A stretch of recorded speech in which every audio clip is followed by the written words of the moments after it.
Hello, Guitar Smarts fans. Before you check out this podcast, I want to make you aware of a cool new place where you can interact with other Guitar Smarts listeners. It's a Facebook group called the Guitar Geek Hangout. That's where we hang out and talk about all things guitar. So, if you like the Guitar Smarts podcast, come and chat with Kieran and myself over in the Guitar Geek Hangout on Facebook. Maybe check out some pre-podcast clips and even get involved in asking and answering lots of questions from the other page dwellers.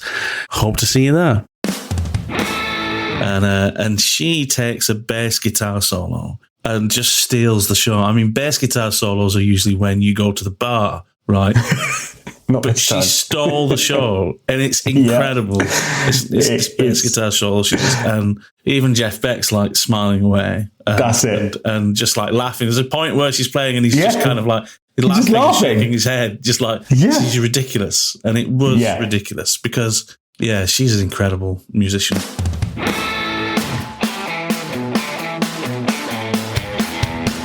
Greetings, welcome back to the Guitar Smarts podcast. This week we are talking about our favourite female guitarists, from modern day social media shredders showing the world how to rock, to legendary singer-songwriters innovating through the use of elaborate alternative tunings, to blues and Americana artists currently repainting the backdrop of modern day blues rock, and not forgetting those jazz-schooled bassists who can leave even Jeff Beck speechless. Join us as we celebrate the ladies in the guitar world who deserve your attention today and tomorrow. To accompany this podcast, we've created a playlist of some of the excellent music from the artists we've mentioned, so please give that playlist a follow and check out some of the fantastic music. Housekeeping: remember to like and subscribe to this podcast. That way you won't miss the next show. There is a link tree in the description of this show where you can follow links to our Buy Me a Coffee page, links to some of our other Spotify playlists, social media pages, especially the Guitar Geek Hangout page on Facebook, where you can interact with Kieran and myself and many other guitar nerds just like us. Have a great couple of weeks. Remember, if you have any comments or requests for the show, you can reach out to us through our social media pages. That's about enough from me. Let's get to it. There I am. There it is. Hey, Kieran. How are you doing, mate? Are you well? Yeah, really good, thank you. Really good. Why am I so good? I've been up early. I've been for a swim. Excellent. Endorphins are flowing. I went for a swim last night. Excellent. Did you? Yeah, I did. Okay. 30 lengths last night. It was very good. Nice. So you're a counter. Do you count? You count the number of lengths I'm doing it at the moment because I've just started back swimming again after years of not swimming. And I'm keeping track because I'm tending to. It's like a time that I'm swimming is staying the same. So I'm trying to track how many lengths I'm doing kind of within that time. But not usually really a counter. It's more just a case of getting back into a more active, trying to get a bit more exercise going and, get a bit healthier. But I love swimming. It's one of my favourite things. Me too. Yeah. See these things that we've never spoken about before. And there you go. There you go. How bizarre. I just find it so relaxing, even though it's excellent exercise. I find it really me too. Puts me in a really good headspace. Yeah, it's one of those annoying things that you, unless you're uber wealthy and happen to have a swimming pool in your house or back garden where you can do proper swimming in, or live in a country where that would be justified. It's something you got to make an effort to go and find and get to. It's not like going for a run where you just put your trainers on and start running outside your house, is it? There you go. But yeah, even for the hassle involved, because I don't have a swimming pool in my back garden, or live in a country where one would be required. No, that's true. It's totally relaxing and just sets me up. So yeah, I'm going about 2 or 3 times a week at the moment and just loving it. It's good exercise. So there we go. Anyway, this isn't the swimming podcast now. It isn't, but it's almost that time of the year where it'll become the lawn podcast again. When we start talking about our lawns and things, I can't wait. Spring is nearly here. Anyway, a few cuts have already taken place to the Amliwala lawn. To be honest, I really need to. I need to do like a top dress and seed and everything, but we'll get around to that on another podcast. Let's never get around to that. I did want to do a bit of a gig report. So obviously last week I had... you did, yeah. It was meant to be the first gig with the Catalyst, but I didn't end up using it in the end because the venue... What? Yeah, the venue had like a sound limiter, and the room we were in was like super like active, like noisy, kind of like a reverberative room. I saw the pictures. It looked like shiny wooden floors, stone walls, and stone walls. I did see that and went, oh, that looks like a nice echoey room. Yeah, it was unbelievable. Almost to the point where it was kind of like uncontrollable for the sound engineer. Once there was plenty of people in, though, it did get better. But I just decided to go straight into the PA from the Helix, which was great. And then I had my own little monitor facing back to me because I couldn't be bothered with in-ears. And I was really happy with the sound. But yeah, it just meant I didn't actually get to try the Catalyst. That'll be on the next gig, which is later on. So did you make that assessment when you got there and saw the layout? Yeah. I just thought having the guitar sound going through the guitar amp would make the sound engineer's life just a lot more difficult. Pointless, because I wouldn't be monitoring through that. I wouldn't be monitoring the whole band through the Catalyst. So like, why have that? Why not just have Helix straight into the PA, make the stage quieter, and have my own small monitor for monitoring everything I need to hear? It worked perfectly. Yeah, that was cool. And probably you wouldn't be giving the Catalyst a fair running for its first outing because you'd be dealing with so much room pollution. Well, that's also what I thought. I was kind of like, well, it's not getting, it's not getting what it deserves. Really, what I need to do is book myself a rehearsal room for an evening, just take my rig down and just get some, volume going and some sounds going, and just see what works best with that Catalyst in the setup. Because part of me still wants to, use it potentially as an amp rather than an FR and simplify the Helix setup a bit so that the Helix is more like a pedal board without the amp in it, because the amp uses up so much DSP. Kind of like, it would be great to have, build a preset that's just like loads and loads of pedals, but play around with it. I'm not, I need to make the chance to do that, but it was a great gig. I'll tell you what was the shining report from that gig is that's the first gig I've done since taking the Strat through the 8 setup rules that we spoke about back in the early days of the podcast, and really working hard to set up the action after those 3. And it was just transformative. Honestly, I've never felt so comfortable playing guitar at a gig. It was so to the point where I feel like I played beyond what I usually play in terms of feeling comfortable going for things in solos and playing rhythm parts that I usually find difficult or things like that. It just absolutely transformed my comfort level gigging, just making sure we did that. I honestly, I can't tell you enough how different my life playing guitar on that Strat was for that gig, just because I went through those steps that you took us through over the last few podcasts. So, I'm overjoyed for you. And to be fair, mate, I just talked those steps. You did them to your guitar, so you've done it. You've achieved it. But to hear and see, I have the benefit that our listeners don't have seen your face and seeing the joy spread across your face when you're talking about it, and I can see genuinely that's a moment now, which is brilliant. Which you have obviously now ruined for yourself forevermore, because now that actually you can't let your guitars slide backwards. No, I absolutely cannot. Because you've seen what the potential is in that guitar, and what you've unleashed now, and now you're like, I've just got to keep them up to this standard. So, and you can do it, which is brilliant. I can do it, and I will do it, and I will continue to do it, and I absolutely implore anyone listening who's thinking about doing it to do it. Try it out, see how good you can get your guitar playing experience through those steps, because for me at least, it's, like I said, it's transformative. So brilliant, really, really great. Delighted. What about you, dude? Have you been listening to? Been gigging? Yeah. Had a gig last weekend, doing a lot. We're booked up, mate, in a really lovely way. So as I said, I'm not a pro musician. I'm a weekend warrior. And I'm delighted and lucky to have found a band of really lovely guys who put the kind of musicianship, but also kind of brotherhood and camaraderie and having fun in equal measure. And so all of my boxes are ticked. We're playing with these guys. It's great. And it seems to be working in terms of getting bookings and stuff. So we're booked up now. I think we've even got a booking in 2024 for a wedding. But in terms of this year, we're 2 to 3 gigs a month, booked all the way through till December. Apart from the rule, which is everyone likes to have August off as family time and holiday time, which works for me brilliantly. So no gigs in August. So yeah, we're on a good run of gigs, as well as balancing some weekends off. So I've got a weekend off this weekend, which is quite nice. I'm quite looking forward to that. Mum and Dad might have the boys, so me and my wife can go out and do some stuff, which would be good. But last week's gig was a blinder, mate, absolute blinder, down in Fareham.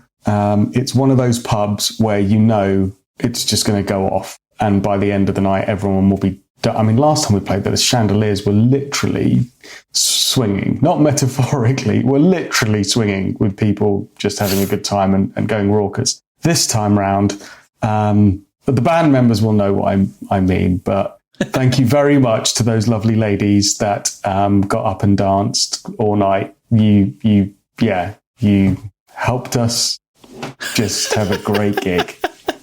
It was fabulous because it's never the guys, right? Guys are quite well. It never to be fair, no. All the guys were dancing by the end of the gig as well, but there was a particular group of ladies that just set the night off on the dance floor. Just got up and made sure they enjoyed themselves. It's just like, we're gonna have fun, we're gonna dance. Yeah. They got up, made sure they enjoyed themselves to the absolute fullest way possible, such that as band members we were glad to be alive that day. It was great. Truly great. Fantastic. Well, speaking of ladies, that's a really good segue, actually, because we decided this week that we would talk about who we think are some of the best female guitarists there are around, and not just from kind of history, but right now as well, in the world, who's really killing it, who's out there really just being a fantastic inspirational guitarist. And we've talked about, who we just admire for for many podcasts, but we've never really dedicated any time to talk about, female guitarists and those that really deserve to be spoken about. And that's what we're going to talk about today. We're going to give our five kind of top or recommended listens for excellent female guitarists. And some of these I think are going to be, non-surprises for people, and some I think are going to be lesser known. But that's what we're honouring today, I guess. Absolutely. Is the excellent work done by some of the world's best and greatest female guitarists. And you know what? It's a weird thing, and I don't want to get into this too much because it's not the point of this episode. In 2023, arguably, we still shouldn't have to call out and put the word, these are, some of the greatest female guitarists we've ever heard. They should just appear in the general list of great guitarists, because they're phenomenal. They're absolutely phenomenal players. Yeah. But that often doesn't happen. And this is our homage and desire to see these individuals recognized more, listened to more, followed more, and given the credit that they deserve, because they're not just great female guitarists. They are great guitarists, full stop. They're incredible musicians. And if there's anything that we can do on this podcast to just give them some more airtime, some more listeners, and make people aware of how incredible these ladies are as overall musicians and players in the guitar world, then that's what we owe them for sure. Definitely, and it's definitely it's a kind of a male dominated space. It seems. I think if you're a young girl and you want to learn how to play guitar and you're looking for inspiration, there's definitely more men out there than women to kind of get that inspiration from, it seems. And if you're looking for inspirational female guitarists, then that can be more difficult, maybe. I don't know. It shouldn't be the case, but let's call some out today and make some recommendations. Anyway, shall I make a start? Please do. Right. Okay. So one of the first one on my list is probably one of the first female guitarists I ever listened to, and that's Joni Mitchell. So it's just one of the world's best ever songwriters, of course. A lot of people might not necessarily think of her as a guitarist, but she she was actually incredible. She is incredibly kind of innovative from a songwriting and playing point of view, in that she always seemed to employ a lot of alternative tunings in her songwriting, whether that was because she found inspiration in songwriting from them, or because she was looking for particular sounds, or had, sounds in her mind that she would find in alternative tunings. But just an incredible songwriter, incredible innovative guitarist when it comes to tunings and finding chords and chord voicings, and an unmistakable sound when you listen to her music. And when I was kind of in my teens and was starting my apprenticeship and started earning money, one of the first thing I did with my money when I got paid is that I'd go down to the CD shop, in the town centre in Wigan, and just go and just I would rifle through racks of CDs. I spend, a couple of hours on the weekend just going through and finding. I'd like buy 4 or 5 CDs every weekend almost, and just kind of find people, like, oh, I've never, that's a cool cover, or this looks like an interesting, I buy like Frank Sinatra and then something by Creed the next, it just didn't matter really. I was trying to just build a collection of things. And I remember buying Blue by Joni Mitchell, and just being astounded by how fantastic songwriting was. Just this kind of really interesting and laid back sound, coming out of it. And so that's my first choice, is go and listen to some Joni Mitchell, because not only fantastic singer and songwriter, but really innovative songwriter and acoustic guitarist. Sorry to interrupt this conversation. However, if you're a regular listener, then you should definitely come and join us on our Facebook group, The Guitar Geek Hangout. Go and join The Guitar Geek Hangout on Facebook now before you carry on with this podcast. I'll wait here. Hey, welcome back. Yeah, I agree. Vocally just mesmerising, and with a unique signature that I think everyone recognises and knows. A Joni Mitchell vocal, when you hear it, you're like, oh, this is, there's something just beautifully sad and heartwarming and everything all about it. Yeah. But playing wise as well, just superb. Standout track for you on that Blue album, or just all of it? Curry, probably. But yeah, that album is one of the greatest albums of all time. Great. Guys, we should put together another one of our now infamous Guitar Smarts playlists off the back of this. Because I've got some great tracks that I would recommend for some of these artists if people aren't familiar with them already. And yeah, hell yeah, they deserve their own Guitar Smarts playlist for sure. They really do. Let's do that. So there will be a playlist, absolutely. That'll be in the description of this podcast. Go and check it out. Go check it out. Cool, dude. Right. Who's on your list? Okay, so where to start? Well, actually, I'm going to start with probably one of the more recent kind of artists that have really caught my imagination with their playing. This is a British guitarist called Sophie Lloyd, who a lot of people that listen to this show, I'm sure will have seen on like their social media page, YouTube stuff, TikTok stuff. And this is, I think for Sophie, again, one of those examples of how like really utilizing modern technology and through her own playing and accomplishments as what was arguably I don't want to call her a bedroom guitarist, because she's a prolific guitarist and a phenomenal musician and composer that has, obviously got all of the pedigree of a professional musician. She's graduated from kind of music performance school and stuff like that. So she's more than just a kind of semi-pro guitarist. She's a full pro guitarist.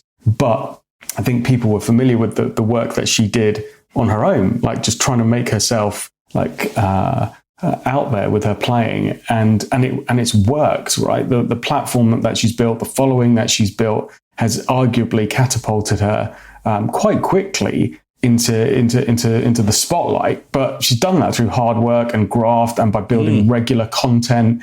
And there was always like shred versions of guitar tracks that she, even songs that were already like pretty shreddy, she would somehow elevate to the next level with her playing. She's phenomenally articulate, incredible sweep picking, really fast, but she's also really fun to watch and engaging. She always looks and seems like she's enjoying what she's playing, which again creates this kind of engagement with the audience, which I think is brilliant.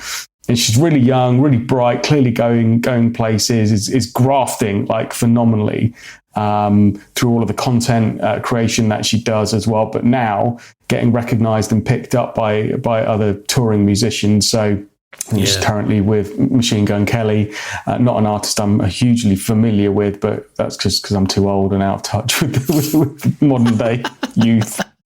So I like her more for some of the solo stuff that she puts out there that I listen to on Spotify and the stuff that I see on social media that she does, where, you know, I just look at her playing and go, wow, fast and articulate, and like is absolutely. We've been playing long enough to know how hard you've got to work to get to that level of ability, right? That is, I'll never get there. Serious admiration. Absolutely, me neither. Yeah. Me neither. I mean, there's a whole lot of, you know, gift, talent, and hard work, you know, that's gone into that. And I couldn't agree more. I think, you know, she's an absolutely fantastic inspiration. And annoyingly young, and got her whole life ahead of her to keep going and going and going. I mean, it's amazing what she's been able to achieve. I think she's probably in her late 20s now, and just brilliant. Absolutely. Brilliant. Yeah, one to watch for sure. She's going places, and she's already in places, so that's a great choice. Yeah. There was one particular piece that I think first attracted me, because you guys know I'm a fan of the man in the top hat. So she did a shred interpretation of I think November Rain.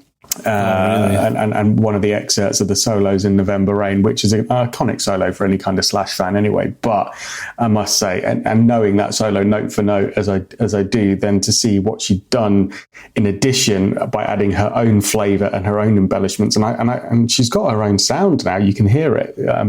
I was just blown away. I was like, wow, you've not just covered that song, you've taken it to the next level, and in a really, really good way. It was phenomenal. But yeah, I mean, that's just a kind of silly cover that she did for fun as part of her content creation. I mean, if you go and listen to some of her actual stuff on Spotify, Fall of Man is one of the more recent tracks that she's done, which is just like properly riff-tastic, really, really tight riffs, really driving. It's got a vocal on that track by Matthew Heafy, which is nice, and it keeps the song kind of driving through. And then there's this beautiful outro solo, which just is a wonderful kind of summary of what she can do on guitar. But it's really tastefully done. It's a great track, so that'll be in the playlist. But yeah, that's my first one. Amazing! What a fantastic choice. Well, my next choice, dude, is I'm going back again to kind of you know, somebody maybe a bit more traditional, but someone who I recently kind of defended on social media because she just won a Grammy, and the Daily Mail called her an unknown blues singer. They said unknown blues singer wins Grammy from, you know, Adele and Beyonce, you know, who were expected to win it, and it was Bonnie Raitt. And you know who Bonnie Raitt is, right? You know, of course. Unknown blues singer. I mean, it's just ridiculous. You know, she's an inductee of the Rock and Roll Hall of Fame. You know, she's collaborated with so many people. You know, Bruce Hornsby. James Taylor. It's just, I mean, the list of people she's played with, you know, Stevie Ray Vaughan, Jimmy Vaughan, Eric Clapton, all those people, B.B. King. I mean, it's just, it goes beyond, you know, my understanding of why anyone would say that she's an unknown blues singer, but I guess she's just not in the mainstream. But she's somebody else who started her career as, you know, almost like a folk singer, a little bit like Joni Mitchell, but she was heavily influenced by Little Feat and Lowell George from Little Feat. He was just one of the best slide guitarists ever. And she developed a style similar to his. And in fact, B.B. King once called Bonnie Raitt the best damn slide player working today. And I think she's a fantastic singer, fantastic songwriter, but just an absolute, just killer blues slide player as well. And just one of the best, easily. And her music's fantastic. She's a great songwriter. She's actually written a lot of songs that she's kind of one of those people, a bit like Prince, who you don't realise that she's actually written some songs. Yeah, that you would know that you don't really like. Everyone knows the song "I Can't Make You Love Me." George Michael had a big hit with it. That's the song I was thinking of. That's the Bonnie Raitt song. So fantastic guitarist, and I kind of try to make a recommendation for people to go and listen to her. But one of the things that stand out for me is if you go on to YouTube and search like the Stevie Ray Vaughan kind of remembrance concert that they did with like B.B. King, Buddy Guy, Eric Clapton, Bonnie Raitt, Jimmy Vaughan, and they do this. They have a song where they just jam. They just go around taking a solo each. And Bonnie Raitt takes a slide solo, and it's just absolutely killer. Well, there you go. I mean, to be in that company shows you the caliber of musician that she is. Yeah, absolutely. Just amazing. Brilliant. Amazing. So Bonnie Raitt, go and check her out. Nice. Okay, where am I going to go next? Okay, I'm going to go to someone that you and I both revere. I mean, I'm slightly intimidated. Not slightly. What am I talking about? Fully intimidated by how accomplished this musician is. Right. Okay. And this is Tal. Right. So Tal Winkenfeld. Thank you. And a bassist as well, right? A bassist as well, but just like the level of musicianship at such a young age. I mean, when she started, probably, late 30s now, right? I think so, yeah. But I remember seeing her for the first time, like playing with like Jeff Beck and thinking, wow, who is this young woman who is just like, if you can be on stage with Jeff Beck and yet you're the person that somebody's looking at and listening to, and there's Jeff Beck kind of standing next to you, well, I think that says a lot, right? Because absolutely, well, and like, oh my God, it's Jeff Beck. Oh, by the way, also Vinnie Caroluta's on drums. And and you're what, 20, 21? Yeah. And you're playing at the Clapton Crossroads Festival in Dallas in front of 50,000 people. What am I going to do in that situation? Well, if it was me, I'd fall apart. But what she actually did is she ended up stealing the show. Sorry, I'm talking about your person. No, because I've seen this is the performance. This is the performance I'm talking about. Because We Ended as Lovers, right? They did Because We Ended as Lovers. Exactly. Jeff Beck's it's a Stevie Wonder song, but it's one of Jeff Beck's most famous pieces, the instrumental they did. And she takes a bass guitar solo and just steals the show. I mean, bass guitar solos are usually when you go to the bar, right? But she stole the show, and it's incredible. It's bass guitar solo, and even Jeff Beck's like smiling away. That's it, and just like laughing. There's a point where she's playing, and he's just kind of like laughing and shaking his head, just like this is ridiculous, and it was ridiculous because she's an incredible musician. Yeah, absolutely. But and now going on to release her own kind of albums rather than necessarily playing bass with world-renowned artists, right? I mean, she's played Jeff Beck, as you mentioned, Prince, Clapton. I mean, these are the circles that we're talking about that in her early 20s she was involved in. Like, wow. But that performance in particular, mate, was just what brought her to my attention, where, as you say, when you've got Jeff Beck standing next to you who's just flabbergasted by your playing, then you go, okay, this is somebody that we need. And that was many years ago. And she's gone on to reinvent herself and go through different kind of genres and things. But her playing particularly on a track called BC is just phenomenal. Just fluid and just, I don't even know how she's doing it. That'll be in the playlist. And another track called Truth Be Told, slightly more chilled, but just equally impressive. Check her out. Awesome. So inspirational. What a great musician. Excellent choice, dude. Right, well, my next choice is, actually, there's a link between your last one and my next one, which is the Jeff Beck link. And my next recommendation to go and check out for a fantastic female guitarist is the legendary Jennifer Batten, has been around for a long time, but a fantastic session musician and solo artist. But people as old as we are might remember her or know her as being Michael Jackson's guitarist from about the Bad era through to maybe the late 90s, so kind of mid-80s to mid-90s, and late 90s. And she was obviously responsible for recreating so many of those fantastic guitar parts that people like Steve Lukather, Van Halen, Steve Stevens, Slash, that they created for, for Michael Jackson on the record. She was the one who was recreating those on the live tours. She was his guitarist, and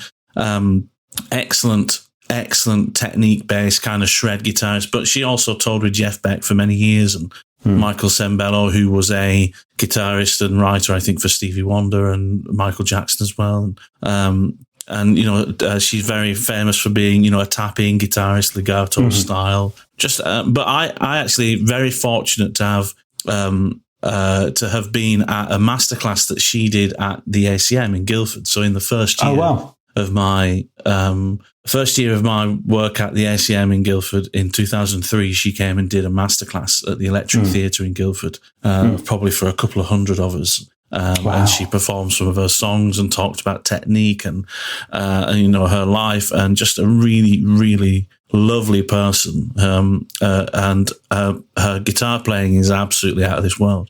She still works now, still does a lot of recording, still does a lot of her own writing, does a lot of touring and master classes and things like that, a lot of teaching, educational stuff. But, just go back and look at some of those live performances that she did with Michael Jackson, back in the mid 80s and 90s, and one of the things in that masterclass I remember vividly that she did in Guildford was that one of the guys because he knew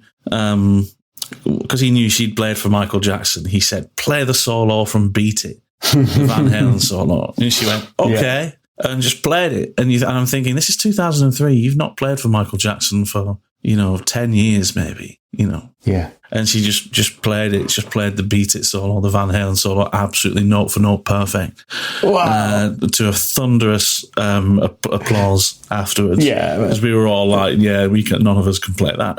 That's one of my bucket, we've spoken about bucket list songs to learn and just confront your demons and just go for it. And we did pretty well last year, you and I, facing into some of those demons and giving it a go. We haven't yet this year so far in 2023, but that's one. I don't know if you've learned how to play it subsequently because of the wedding bands that you dep in, but it's definitely one that I'm like, I just need to get that one under the belt and spend some time and do it. I've never even attempted it because I've never had a guitar with a Floyd Rose, but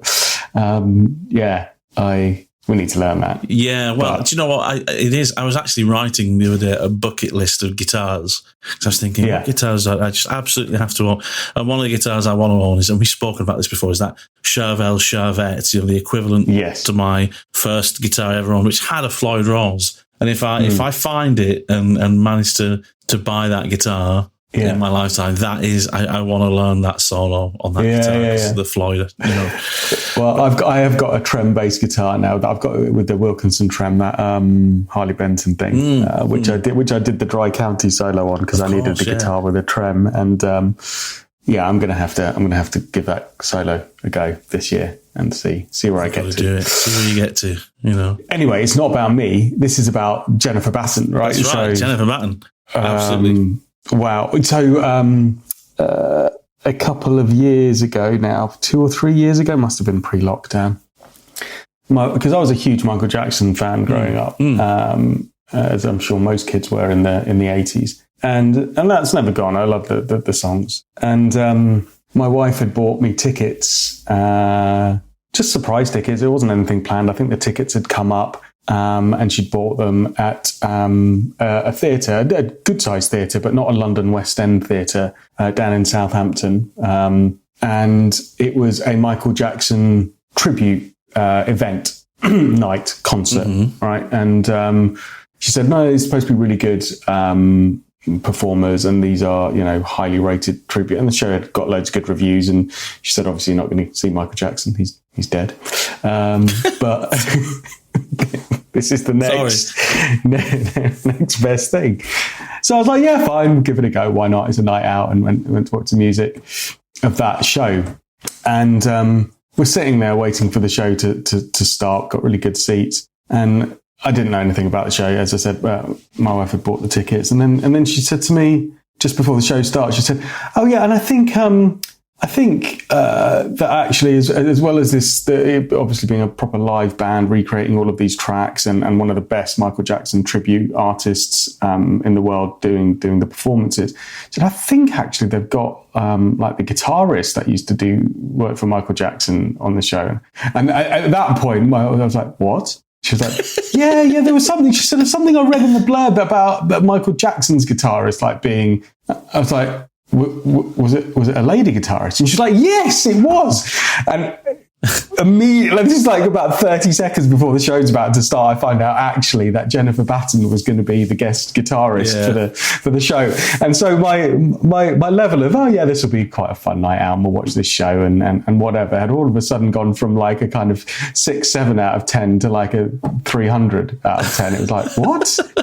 And sure enough, she didn't play the whole show, but she played a good few numbers, and wow, I mean, just incredible. Oh, yeah. Absolutely phenomenal guitar playing. That made my whole night. I was just overjoyed. I mean, it wasn't a private masterclass, Matthew. No, well, at ACM, but it was still a treat. It was still an absolute treat. Yeah, absolutely amazing. So yeah, Jennifer Batten, go and check her out. Her music, her career. Indeed. She's well worth a look.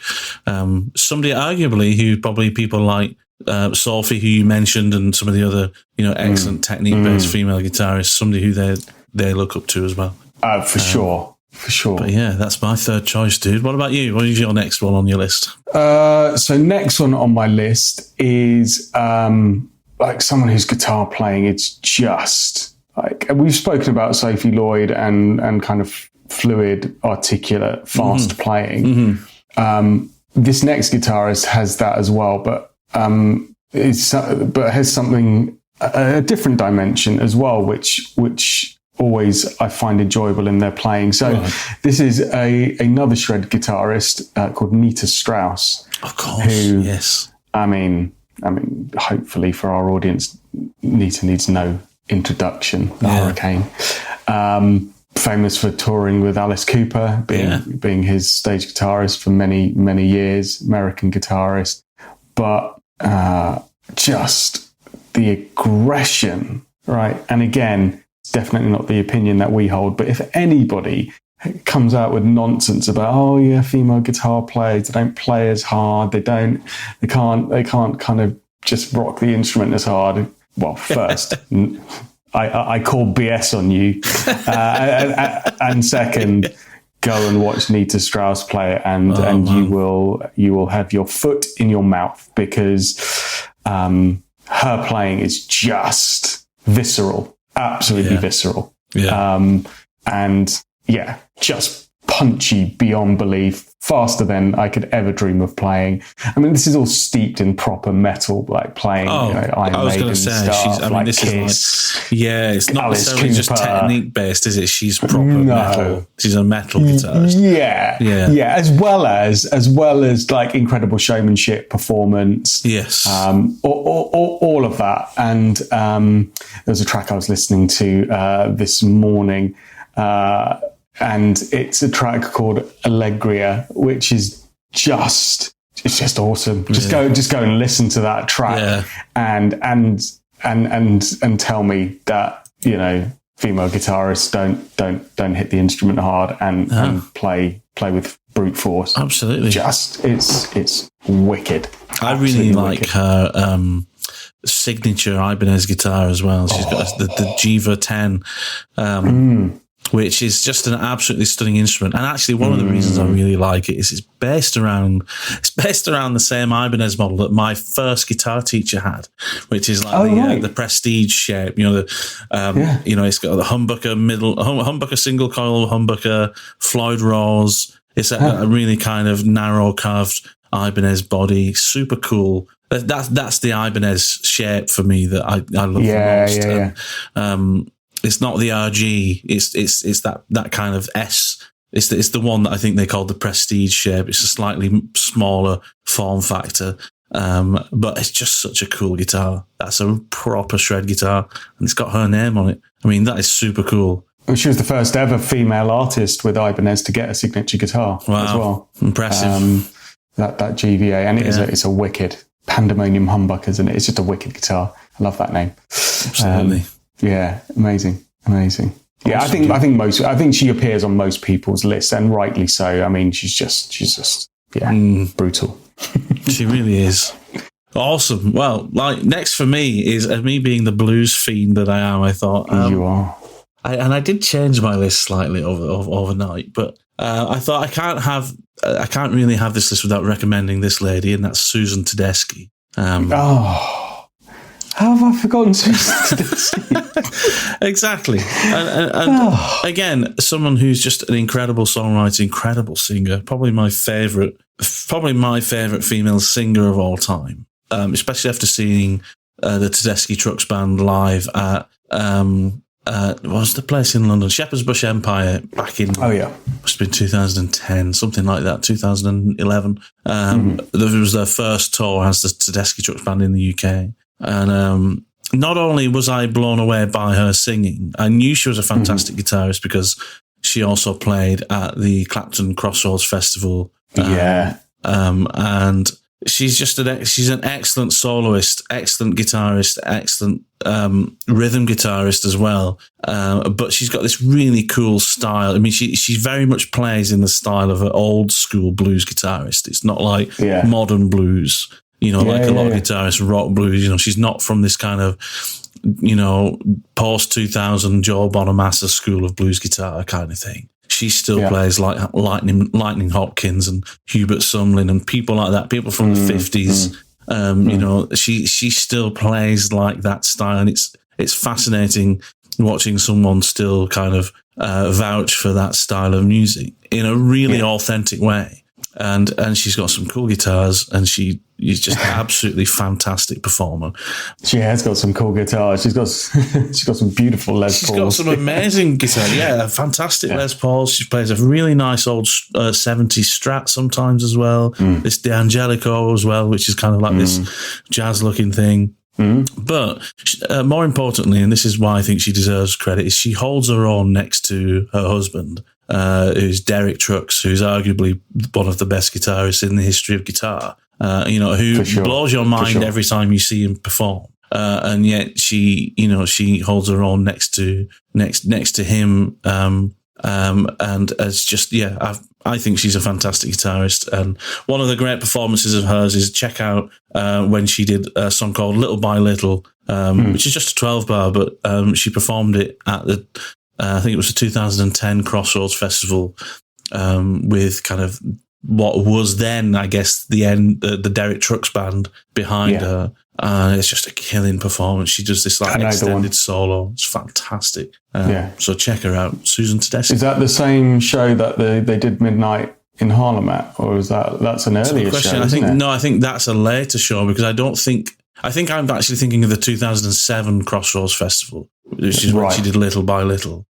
Which was pre-Tedeschi Trucks Band. I think 2010 Crossroads Festival was when she performed there with the Tedeschi Trucks Band. And they did Midnight in Harlem, which is also an incredible song. But go and check Susan Tedeschi out. She's brilliant. I've seen her live as well with the Tedeschi Trucks Band. But again, there's moments in the show where she takes some solos and her guitar playing comes into the fore, and I was blown away by it. Yeah, thoroughly. Exactly as you said, that tasteful old school blues playing, which matches her kind of soulful voice. Superb. Absolutely superb. She knows when to leave space. That's one of the things that I just think that so many people don't get. It's kind of like she understands that what she's doing, it's like, I'm not just soloing, I'm trying to tell a story almost, and that story needs to have space as well as words, and she gets that completely, and just a fantastic guitarist. Yeah, for sure. Brilliant. Well, my next one is keeping in that vein. Actually, I've got two more left. One for me is what I would say is a newer artist. It doesn't have a huge back catalogue yet, but I have no doubt and hope that this person goes into the stratosphere because they deserve to. And it's a lady called Melanie Faye, and she's a young American musician.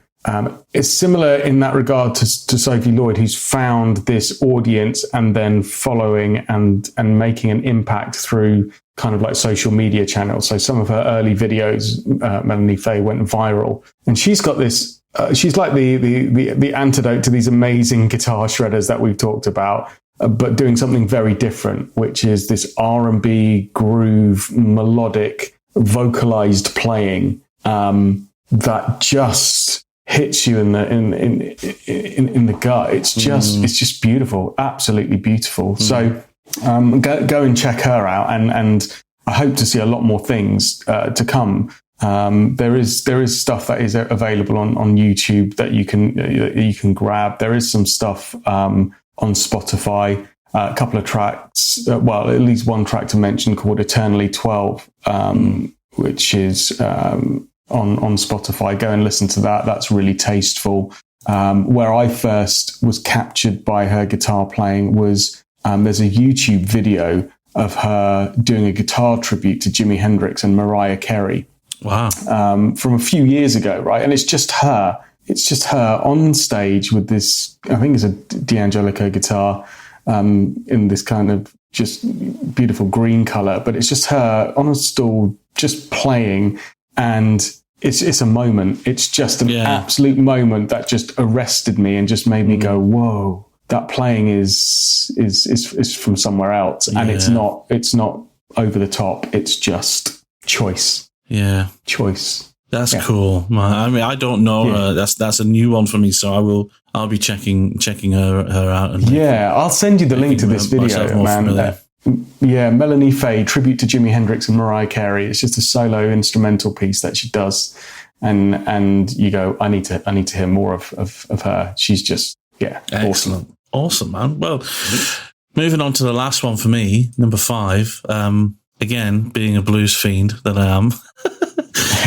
You are. I can't help it. I can only say what I know, but still, this is a really important one for the UK. That's a guitarist called Joanne Shaw Taylor, who probably is kind of known to a lot of people because she's recently worked with Joe Bonamassa. He produced one of her more recent albums, not her most recent one, but one of her most recent albums. But she's out of the UK. She lives in the States now. She was discovered by Dave Stewart of the Eurythmics and ended up in Annie Lennox's band. And actually, a lot of people kind of know her from when she performed with Annie Lennox at the Jubilee concerts back in 2012, and she had like a guitar. Her like one of her distortion pedal didn't work when she was meant to go for a solo, so she just soloed with a clean rhythm sound. And she was complimented by Stevie Wonder for having such a cool, clean sound for a solo that nobody ever uses. And it's like, well, it wasn't meant to be like that. But yeah, she gained like notoriety playing guitar for people like that at quite a young age, and then went on to do it herself. And she's had a fantastic career, playing with people like Kenny Wayne Shepherd, and Joe Bonamassa, and really cool blues guitarist, excellent singer. Again, definitely, check her out. She's fantastic. Didn't Joe produce one of her more recent albums? Has she been? That's it. Yeah, I think Joe Bonamassa, and it was called. I think it was called Blues from the Heart, or the Blues album, or I'll be just check because I do want to reference it properly. But yeah, so it was called. The Blues album. So Joanne Shaw Taylor, it was called The Blues album. That was the one that she did. But she's done a couple more since then. Oh, she's done a live album since then called Nobody's Fool, which I think is the one that Kenny Wayne Shepherd contributes to, and he's an absolute legend. Yeah, he's ridiculous. But she's phenomenal. She's a proper steeped blues artist. So if you like...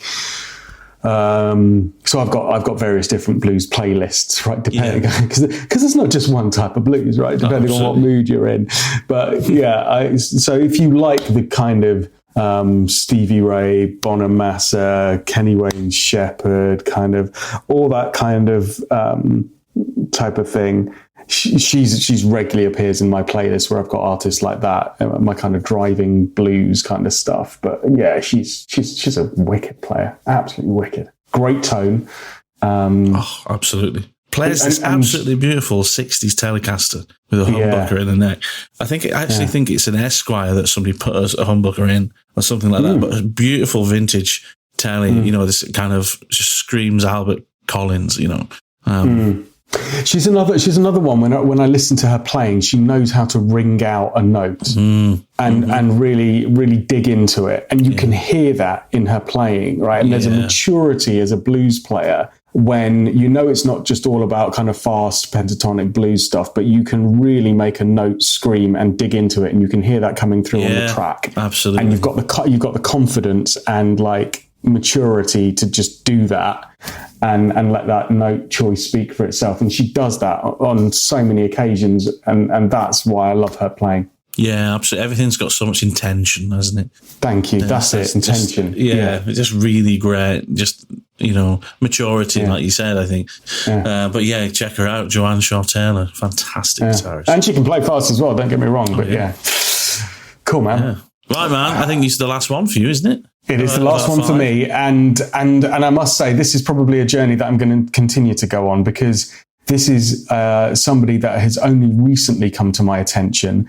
And yet I feel I am very much at the edge of a rabbit hole that I'm about to enjoy going down for a long time, because the playing that I've heard from this next guitarist, Lari Basilio, is just wow. Yeah, she's insane.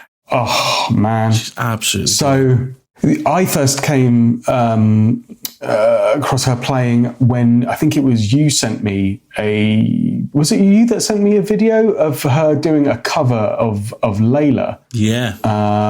With the Martin Miller session band. Thank you. Exactly. Because we've been watching some of the live sessions of his band that have been going on YouTube, where he gets different guest artists in, Paul Gilbert, and all manner of people come and drop by, and he and his band just are phenomenal. And you sent me a cover of a session where she dropped in and they played Layla, and. Yeah, my jaw was on the floor with her playing. It was just, I don't know, it ticked all of the boxes for me in terms of note choice, tone, speed, where speed was required, but also being able to be sensitive to it. So now I've been going down in recent kind of weeks, this kind of discovery of some of her playing and listening to her. But I mean, she's an artist that is incredibly amazing company, right? So she's worked with Vinny, with Nathan East, with Greg Fillinganes on albums, right? And so she's made it. That session just because I'm just because I'm discovering it doesn't mean that she, the world hasn't discovered her, and like other musicians don't recognize her. This is my own shortcomings, not hers. I'm just enjoying listening to what I'm hearing. There's a track that I was listening to this morning. Alive and Living.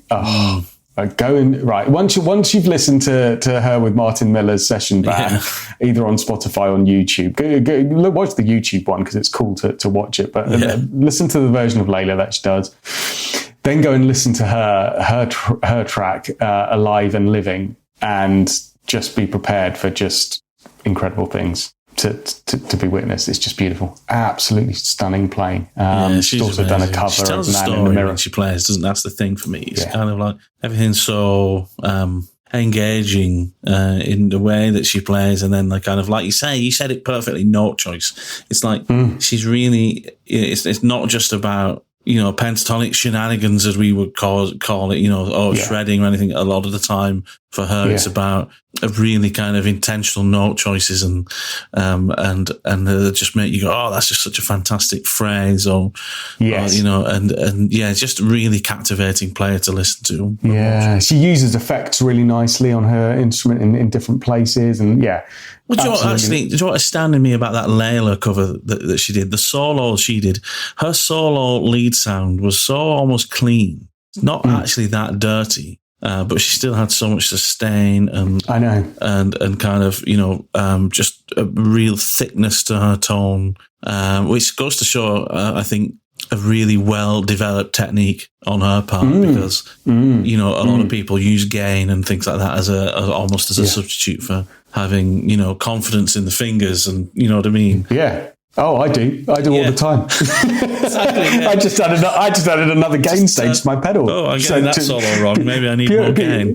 I just probably need more compression and sustain there to help mask my inabilities. And I think she doesn't at all. No, exactly. She's fantastic. Doesn't. So yeah, she's absolutely phenomenal, and another Ibanez signature artist as well. Yes, wicked guitar. Amazing.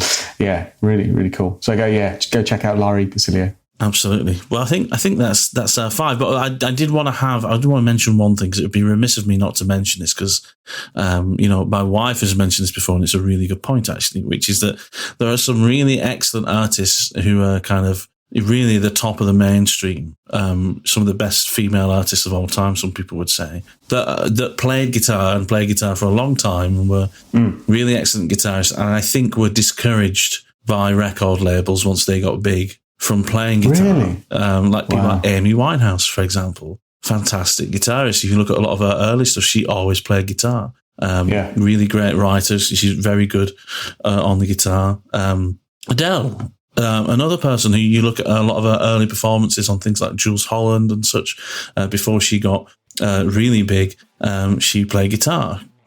Katy Perry, another one. Taylor Swift. These people always played guitars, and I think I think it's a shame that some of them, it seems to me, had been discouraged from kind of being an instrumentalist as their careers have got bigger, or maybe they weren't, but you know, those are some really Did you mention Katy Perry? Katy Perry, yes, she played guitar a lot, and when she was still an early songwriter before she got big, she always played guitar. Yeah, I watched some of her early stuff where she'd just go out and graft it with an acoustic guitar, and you go, oh wow, didn't even know you played guitar. Yeah, but she does very well. There you go. Just wanted to mention that. That's a good point. And we need to get more female guitarists on the Guitar Geek Hangout. So hopefully this will get the conversation started there. Our site over on Facebook. The playlist will go up. Go and check this out. Go and listen to it, and contribute, because there's definitely more than 10, but we've mentioned 10 today to get the conversation started, but there's loads more that we could have chosen. Just for the sake of time, we're going to stop here, but we're going to continue this conversation over at the Guitar Geek Hangout, and for sure look forward to showcasing more incredible female guitarists. Yeah, awesome. Cracking episode, dude. I really enjoyed that, and really good to kind of raise some awareness about some fantastic female guitarists. We should all go and check them out. Pleasure. Same time again next week, my friend. Same time again next week, my friend. Have a cracking week. Take care of yourself. And you, buddy. Have a good weekend. I'll catch you on the other side. All the best, mate. See you soon.